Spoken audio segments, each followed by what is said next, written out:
Agora, a FMZ faz uma conexão entre você e os assuntos da atualidade. Conexão. Em conexão com o mundo. Em conexão com você. Conexão. Em conexão com o mundo. Em conexão com você. Programa Conexão. Apresentação e produção, Edésio Petterle. Trabalhos técnicos, Magno Nogueira. Olá, ouvinte da Rádio FMZ, bom dia. Está começando agora mais um programa Conexão. Bom dia você que está em casa preparando o seu almoço, ou você que está no seu veículo percorrendo aqui a BR-262 ou as diversas rodovias que cortam os nossos municípios aqui da região serrana capixaba. Sejam todos vocês bem-vindos ao programa Conexão de hoje. No último dia 10 de maio, Venda Nova do Imigrante comemorou 35 anos de emancipação política. O então distrito de Conceição do Castelo se tornou município devido a um forte desejo de seus moradores e a sua capacidade de organização, além do desprendimento e as relações com pessoas influentes naquele período. Para falar mais sobre esse processo, o programa Conexão hoje recebe Pedro Altué. Pedro foi uma das pessoas engajadas nesse movimento. Na época, ele era presidente do Conselho de Desenvolvimento de Venda Nova e, posteriormente, também foi presidente da Comissão Pró-Emancipação. Seu Pedro, bem-vindo à Rádio FMZ, ao programa Conexão. Bom dia pro senhor. Bom dia. Tá tudo bem, né? Manco male no leite mio também, mas pian pian se va lontão. Pian pian se va lontão. Já agradeço aí a presença do senhor aqui, seu Pedro, e daqui um pouquinho a gente começa a nossa conversa, porque agora o programa Conexão vai para uma pausa e já estamos de volta. Conexão. Apresentação, Edésio Petterle. Você está ouvindo Conexão. Estamos de volta com o programa Conexão aqui na Rádio FMZ e hoje vamos falar sobre o processo de emancipação de Venda Nova, que completou 35 anos de município no último dia 10 de maio. E para falar sobre esse processo, recebemos uma das pessoas que esteve de frente na mobilização para que isso acontecesse, que é o senhor Pedro Altué. Seu Pedro, antes da gente entrar no nosso assunto da emancipação, fala um pouquinho do senhor. O senhor é nascido aqui em Venda Nova mesmo, cresceu aqui, filho de quem, esposo de quem? Nasci aqui, na verdade, em fevereiro de 1941. E em 1944 eu perdi minha mãe com 3 anos. Então já começou a vida com dificuldade desde criança. Com 3 anos eu peguei tétano, aí quase faleci, eu já estava nas despedidas. Mas acho que Deus quis que eu continuasse. Com certeza Ele me deu algumas qualidades que pudesse dividir com os outros. E eu sou filho do Ernesto Altué e Angelina Maranguani. Meu avô é Ângelo Altué e Elisa Lourençon Altué. Todos descendentes de italiano, aliás, vieram da Itália. Se radicaram ali em Araguaia, mais precisamente em Matilde, né? E depois vieram para Venda Nova. Pelas informações que a gente tinha dos meus pais, ele veio em 1891 para Venda Nova. Então aqui ainda era as fazendas dos antigos, como é que chama, da coroa, né, portuguesa, quem doou para os portugueses. E o meu avô daqui do centro de Venda Nova foi o primeiro morador daqui. Era o Ângelo Altué, não é isso? Ângelo Altué. Eu, na verdade, cresci com aquelas dificuldades e quando cheguei a uma certa idade eu queria estudar. Meu pai não deixou, porque falou só se fosse colégio religioso, ou se não ia para a roça. Falei, não, eu não tenho vocação, eu prefiro ficar na roça. E foi continuando. Aí com 18 anos eu fui ao Paraná, onde tem parente até hoje.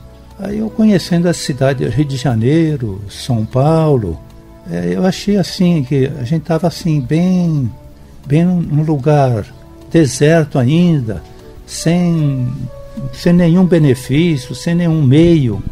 Aí eu quis ir para o exército. Aí meu pai não deixou também. Aí eu fiquei em casa e acabei casando com a Hermides em dia 22 de setembro de 1962. E continuei ficando por aí, comecei a engajar no movimento. Mexi com o sindicato, que era Conceição do Castelo, sindicato rural.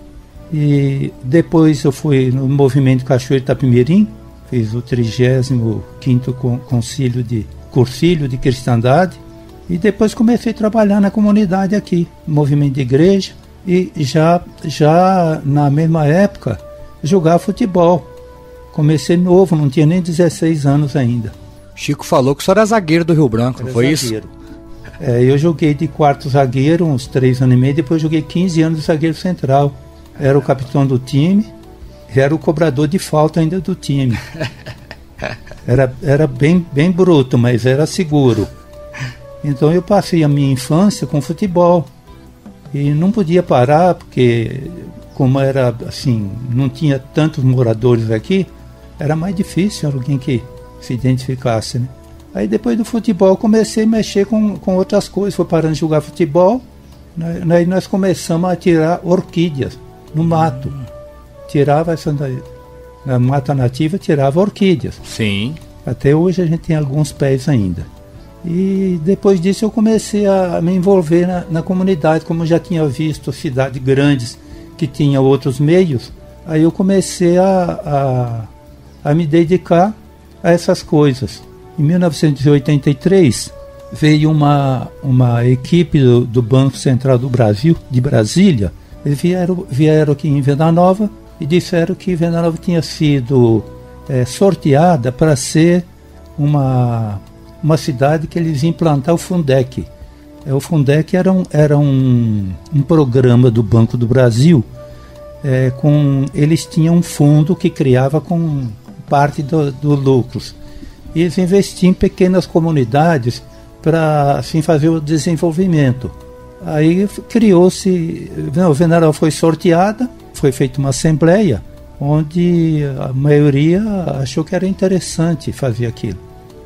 Aí criaram um conselho, e já no primeiro conselho me elegeram presidente do Conselho de Desenvolvimento Comunitário de Venda Nova. Até então não tinha o objetivo de emancipar não, então, né? Não, né? Não, aí a gente trabalhou com outros projetos aqui, por exemplo, o hospital, né, que a gente comprou a casa de força que não tinha energia, a lavanderia, foi feita uma fossa cética exclusiva porque primeiro era comum, né? E mais algumas outras obras, e no interior todo.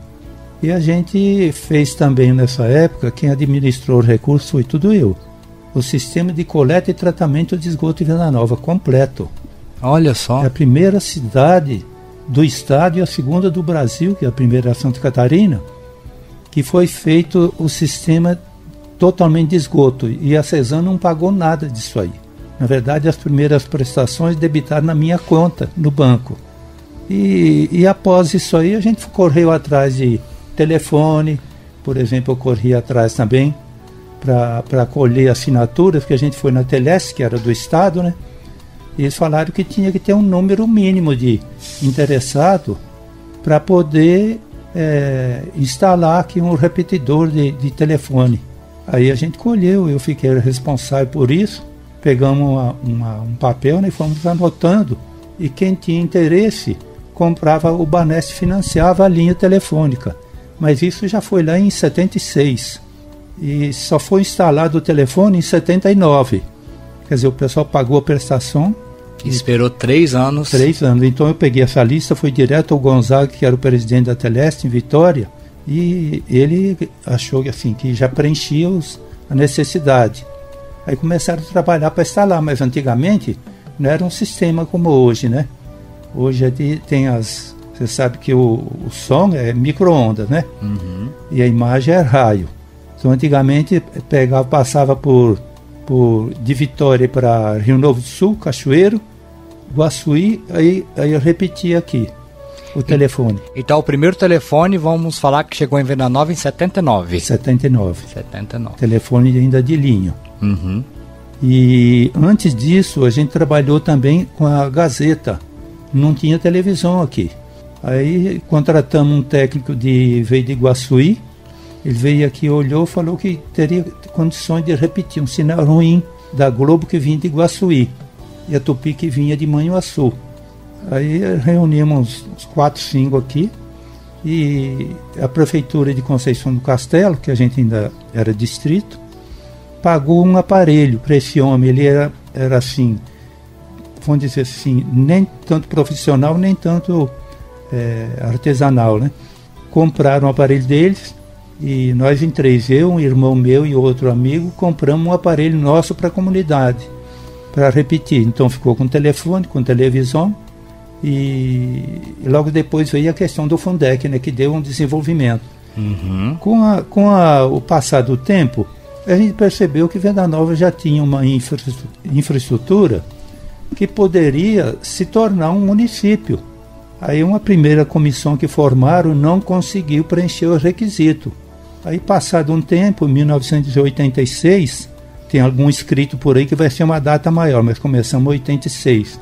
Reunimos um outro grupo mais jovem, quer dizer, não desfazendo nossos pais, e começamos a trabalhar.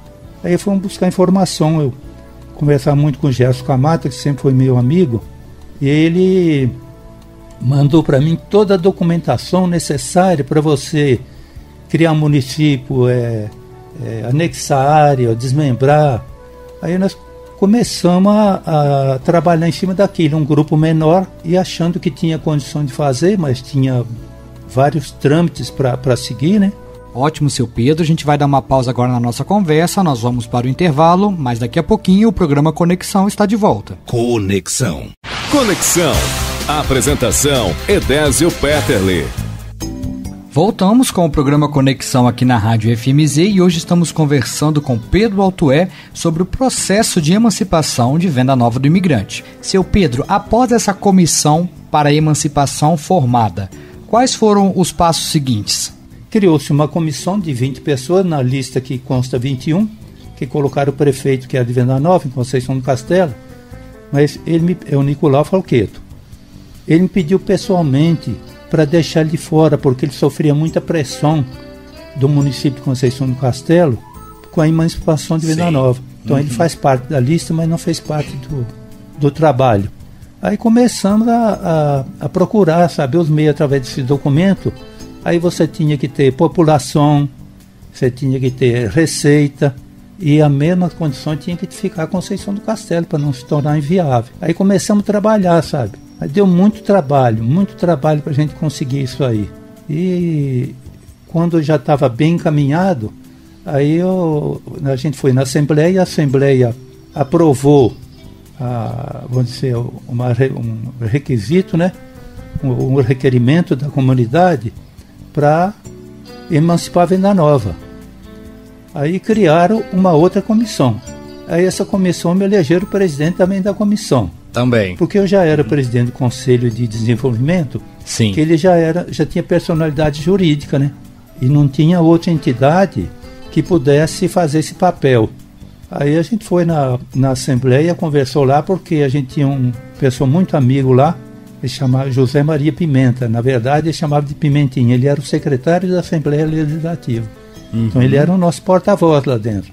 Aí começamos a fazer os trabalhos e a questão de população, você tinha que contratar o IBGE. Já tinha feito o censo em 1983. Ele não, dentro, né, fazia de 10 em 10 anos, aqui fazia o recenseamento. Como ele não poderia fazer em outra época, teria que pagar um censo especial. Aí nós falamos, não, nós vamos pagar. Aí foi para o IBGE, o IBGE aprovou a fazer o censo, Venda Nova e Conceição do Castelo. E aí, foi assim, um censo fora de época, né? Fora de época, especial. Um censo especial. Aí a gente falou que ia fazer, deu a resposta ao IBGE que ia fazer, mandaram um valor. Só que nesses dias eu estava em Brasília, num congresso sobre irrigação do Centro-Oeste e Sudeste. Aí o Máximo Feitosa, que era o dono de cartório, é tudo da telegrafia, não era igual hoje. Aí ele ligou para mim e falou, Pedrão, ele me chama de Pedrão. Ele falou, saiu a autorização do IBGE.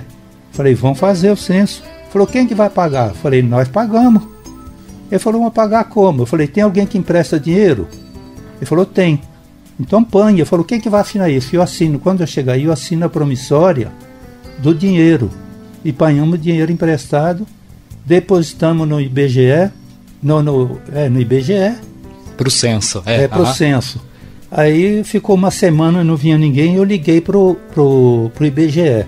Quem me atendeu foi o diretor de dados de pesquisa do IBGE, Dr. Edson Nunes. Aí eu quase que caiu o meu telefone da mão, né? Porque quando eu fui falar com ele me chamou Dr. Pedro. Falei, nossa, estou longe de ser doutor, né? Ele me garantiu, falou, até sábado a equipe do IBGE está aí para começar o trabalho. Aí vieram o pessoal de Vitória, do IBGE, vieram para aqui, e fui receber eles aqui no SMIG aqui, e daqui ficaram hospedados lá ficaram hospedados aqui. Uhum. Aí depois de fazer o censo, a nossa parte, todo dia eu acompanhava, todo dia eu vinha conversar com eles para acalmar um pouco os nervos, né? Sim. E eu vi que estava tendo assim uma perspectiva de alcançar o objetivo que era a população mínima. O senhor lembra qual era o número que precisava? Precisava 10 mil. 10 mil habitantes. 10 mil habitantes. Deu 10.503 10.503 por aí. Mas vocês já sabiam que tinha esse número? Não sabia exato, porque o padre, que era vigário aqui, na verdade ele fez um censo dele nas capelas de todo o distrito. Sim. Então ele tinha mais ou menos uma noção, mas não era oficial. Sim. Aí foi preciso vir o IBGE. Perfeito. Quando terminou aqui, tudo bem, a gente já esperava. O problema foi quando foi fazer o censo em Conceição do Castelo, porque havia uma parte que concordava com a emancipação de Venda Nova. Outra não, porque, não sei. Sim. Na verdade, Venda Nova era a galinha de ouro antigamente do município, né? E não podia emancipar aqui e deixar faltando população lá. Isso aí. Né? E nem a parte, vamos dizer, financeira. Da receita da arrecadação do município. O município remanescente teria que ter condições de sobrevida sem o distrito. Sem o distrito. Aí quando eles foram fazer a Conceição, eles que o prefeito que era dali de Poço de Jaguaré queria levar a equipe para Conceição. Eu falei não, Nicolau, vão ficar aqui em Venda Nova. Ele falou, mas quem que vai pagar? Eu falei, eu pago a estadia deles aqui, no hotel dele, no Jaguaré. Aí eles ficaram e começaram a fazer o censo lá. Eu falei para eles, você tem que andar de casa em casa, porque vai ter sonegação de informação. E toda a tarde eu ia lá no posto Jaguaré para conversar com ele, para ver como é que estavam os andamentos das coisas. Então o senhor acompanhou de perto, colado neles, né? Na verdade foi o responsável, né? Porque aconteceu uma coisa em Vitória, ele ligava para mim. Sim. Qualquer dificuldade que tinha, ligava para mim, que talvez reunia a comissão. Acontece que dentro da comissão de 20 tinha alguém que vamos dizer assim, entregava as decisões lá em Conceição do Castelo. Aí surgiu um obstáculo. Sim. Que você tinha que ultrapassar ele.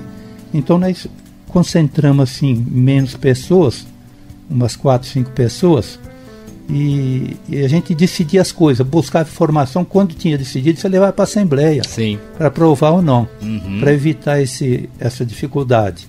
E quando preencheu esse requisito, aí houve uma assembleia em Vitória, uma assembleia exclusiva, né, para esse fim, da Assembleia Legislativa. Aí nós alugamos aqui uns 3 ônibus para levar populares daqui para preencher as galerias, para poder pressionar, né? Mas foi praticamente por unanimidade, a Assembleia aprovou a emancipação. Aí veio os outros trâmites que a gente teve que buscar, que foi, além da população, receita, você tinha que ter tantas habitações no perímetro urbano. Sim. E é uma série de coisas, né?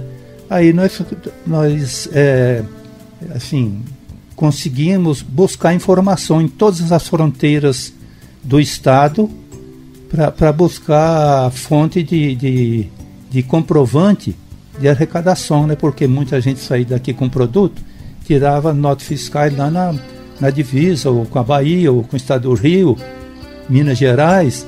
Então a gente teve que fazer um levantamento geral para poder ver a receita do distrito e do município. E outros trâmites, depois a questão de justiça, né? Teve que passar, além da Assembleia, na Comissão de Constituição e Justiça da Assembleia, quando marcou lá para dar, vamos dizer assim, um sim a favor, porque preenchia o requisito, aí nós fomos mais cedo, na hora que abriu a sala, nós entramos, ocupamos todas as cadeiras da sala de reuniões. Aí depois chegou o pessoal de Conceição do Castelo, ficaram todos em pé em volta da gente. Quer dizer, o nosso relator era o Paulo Ortung, que foi governador. Paulo Ortung, né? Paulo Ortung. Aí nós ficamos todos sentados na mesa e ficaram em pé por trás da gente assim. Você pensa essa pressão, porque na verdade os que tinham mais consciência, eles achavam natural a emancipação de Venda Nova. Inclusive alegava assim, é o filho mais velho de Conceição é Venda Nova. É natural que ele chegou a uma idade e ele quer se emancipar. Então, quer dizer, houve uma luta muito grande, sabe? Esses trâmites todos. Sim, foi muito difícil para a gente conseguir. E em nenhum momento passou pela cabeça do senhor ou quem estava envolvido de desistir? Não, eu não sei. Eu acho que o sofrimento que eu tive com a perda da minha mãe, eu aprendi a enfrentar as coisas. E é por isso que eu, apesar de não ter estudado, tinha muitos engenheiros, fazia parte da comissão, ninguém assumiu, porque a questão do trabalho voluntário é assim, é dedicação. Não é só o saber a gente aprende, porque eu aprendi muita coisa em prestar serviço para os outros. Conversei com pessoas de todos os níveis e representava a Venda Nova e tomava decisão. Eu não tinha esse negócio de falar, eu vou ver não. É o sim ou não na hora. Então eu não sei se é um dom que eu recebi de Deus e eu acabei fazendo assim, trazendo muito benefício para a Venda Nova. Muito. Então, quer dizer, foi umas questões principais da emancipação, foi isso aí. Então, assim, o ponto que garantiu a emancipação foi essa votação dos deputados, né? Dos deputados. Só que eles só votaram depois que você tinha número suficiente. Cumprido todos os requisitos. Todos os requisitos. Realmente, seu Pedro, foi um trabalho intenso para cumprir esses requisitos para conseguir chegar à emancipação, não é? Agora a gente vai dar mais um intervalo, mas já a gente volta com o programa Conexão aqui na Rádio FMZ. Conexão, em conexão com o mundo, em conexão com você. Conexão. Apresentação, Edésio Petterle. Estamos de volta com o programa Conexão aqui na Rádio FMZ e o nosso assunto de hoje é o processo de emancipação política de Venda Nova do Imigrante que garantiu que há 35 anos Venda Nova se tornasse um município. E para falar sobre esse assunto nós recebemos aqui Pedro Altué. E hoje, seu Pedro, assim, 35 anos depois, a gente vê hoje Venda Nova como esse destaque que é na região, né? Um município que tem tantos benefícios para os moradores, para os municípios vizinhos também. Qual que é o sentimento de ter sido de ter participado tão ativamente desse processo e garantir hoje uma cidade linda dessa? Às vezes eu até alego quando converso com algumas pessoas.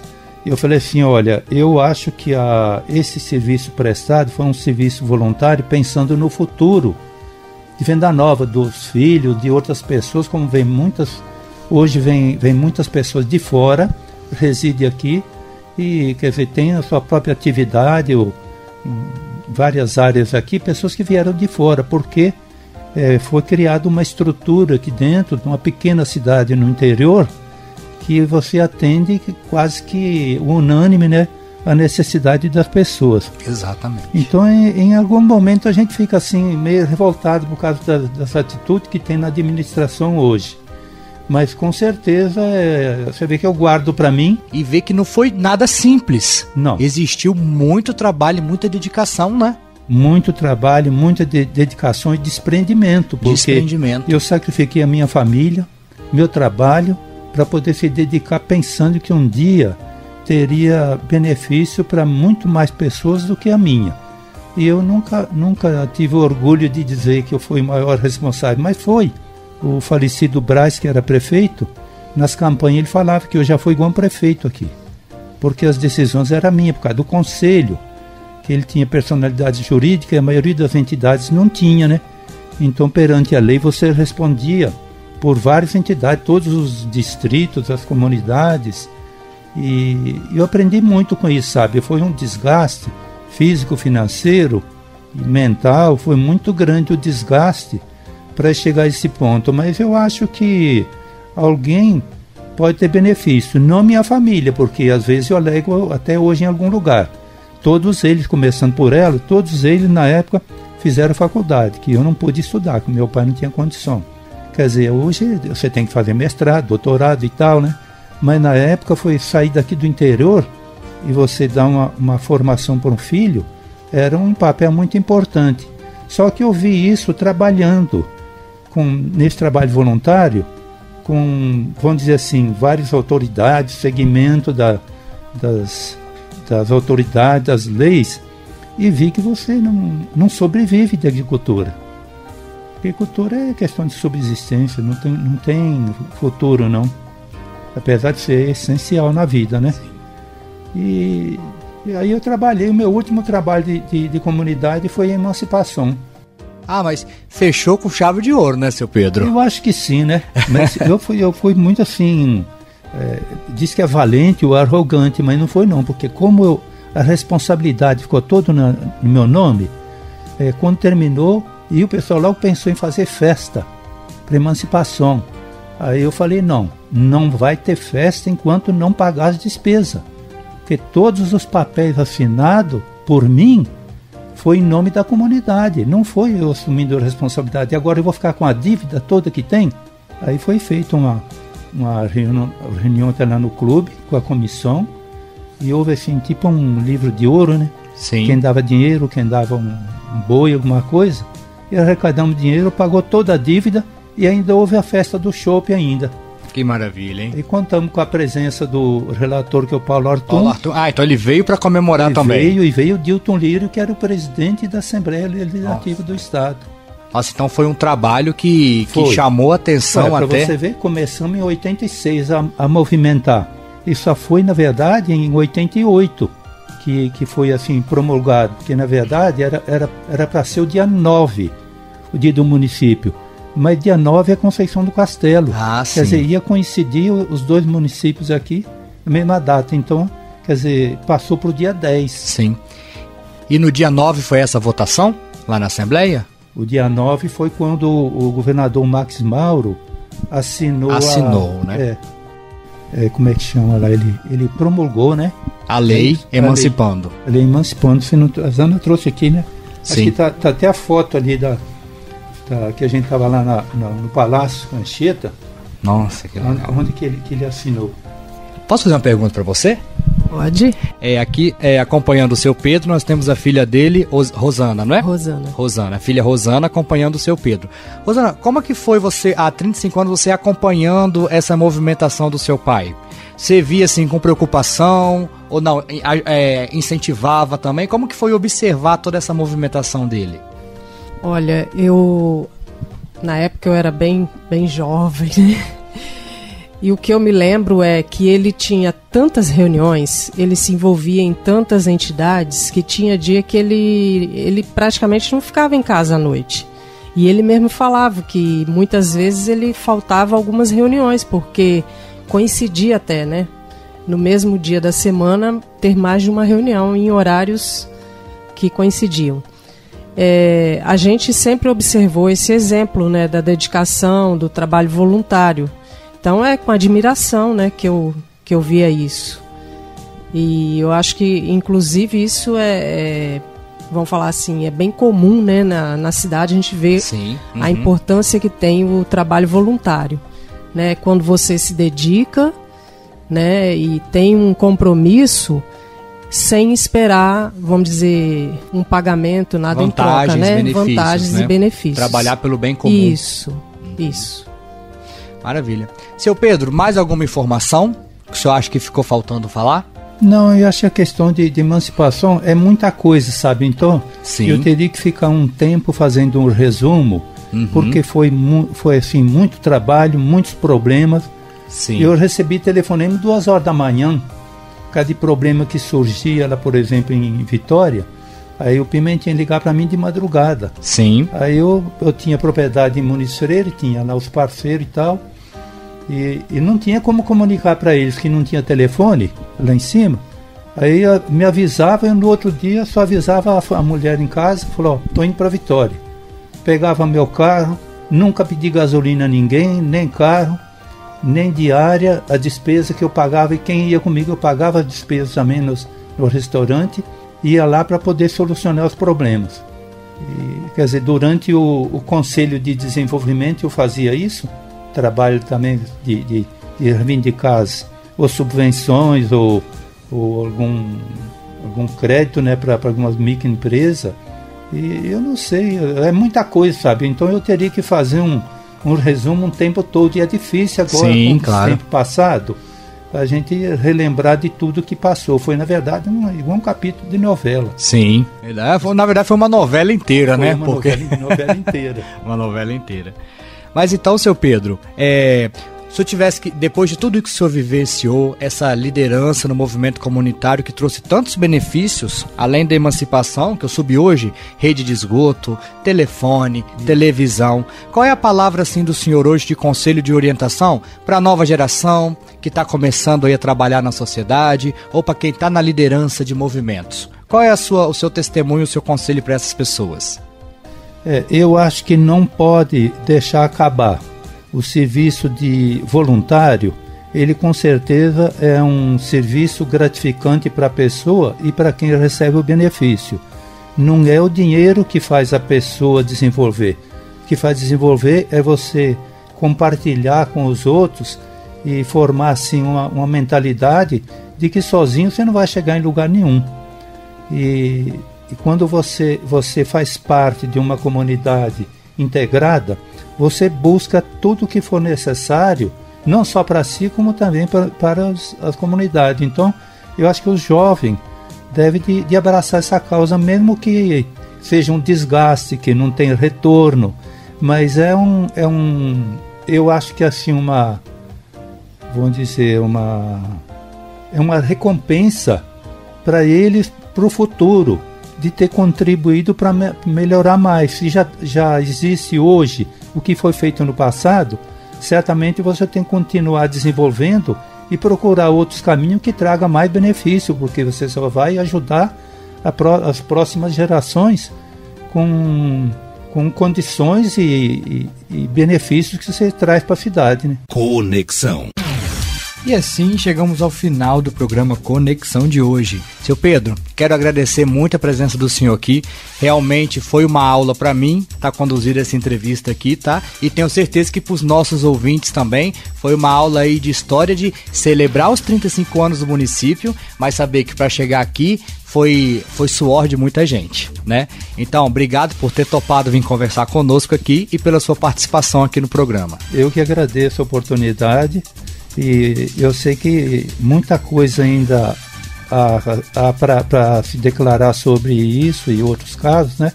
Mas eu fico satisfeito em saber que não estou fazendo isso para aparecer na sociedade, apenas para divulgar coisas ocultas que existem e que demonstram o porquê que Vila é o que é hoje, uma pequena cidade onde todos têm interesse em morar aqui, que a gente conversa com pessoas em outras regiões e tem vontade de morar aqui.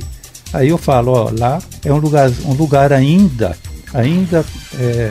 vamos dizer assim, tranquilo para você viver, né? No momento atual que está o Brasil, está muito difícil encontrar um lugar onde você possa formar uma família e com mais segurança e tranquilidade. Conexão. Em conexão com o mundo. Em conexão com você.